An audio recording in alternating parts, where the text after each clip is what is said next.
An excerpt from the Jewish educational media film The Early Years, Volume 1, 1902 through 1931.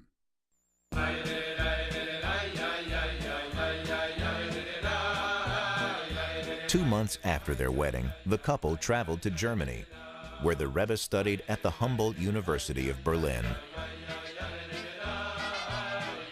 While there, he befriended a businessman named Yitzchak Meir Furstenberg. Rabbi Hatzkel Belzer got to know Yitzchak Meir years later in New York. Rabbi Belzer is a presiding member of Agudas Israel of America. He was a modern man. He was a clean-shaven American. But the fact he was a big Talmid Chochem, a very strong Gerer Chassid, and altogether very sharp, liked to smoke cigars. It was very... When I came here, and I was in the beginning in the West Side, when I came to the city, to New York, and he lived in the West Side. So I looked forward to meet with him. He was a very interesting talker, schmoozer.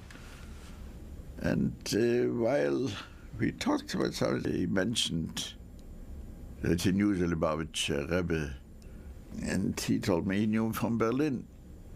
So I said, how do you know him? So he started to tell me that the Rebbe was a student in the university,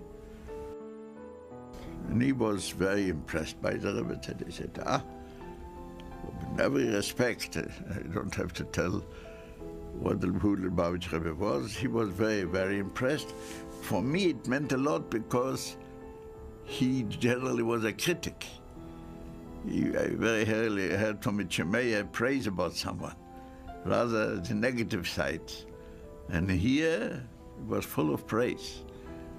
He told me, by the way, the Rebbe never changed. He always wore a hat or beret or something, which in Germany was unusual. Because here you don't understand that, but in Berlin, in Germany, you couldn't enter a bank not taking off your hat. Or go to a drugstore, you had to take off your hat. They would tell you that you have to do it. And he had a beard, uncut, untouched.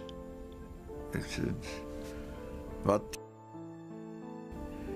that was not so godless for him to tell out the Rebbe that he did have a beard.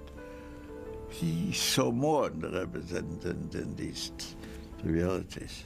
They lived more or less in the same neighborhood. It was a neighborhood called Grenadierstraße. That was the main street of the Stiebler.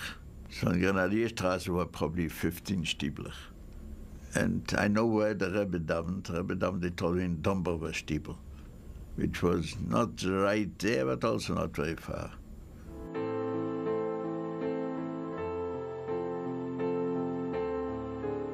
When the Belzer Rebbe came to Berlin to see an eye doctor, so the Lubavitcher Rebbe told the Chemeya, you know what I hear?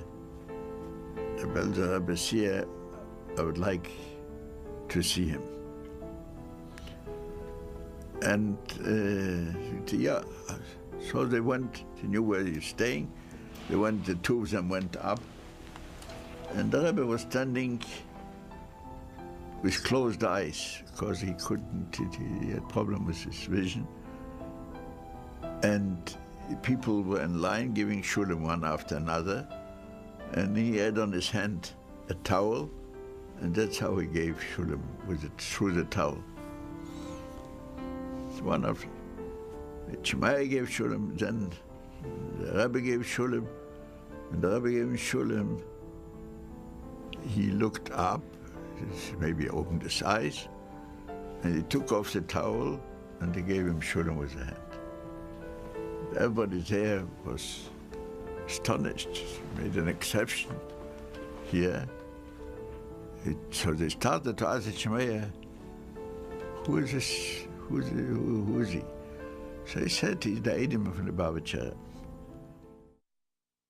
Order today at gemstore.com.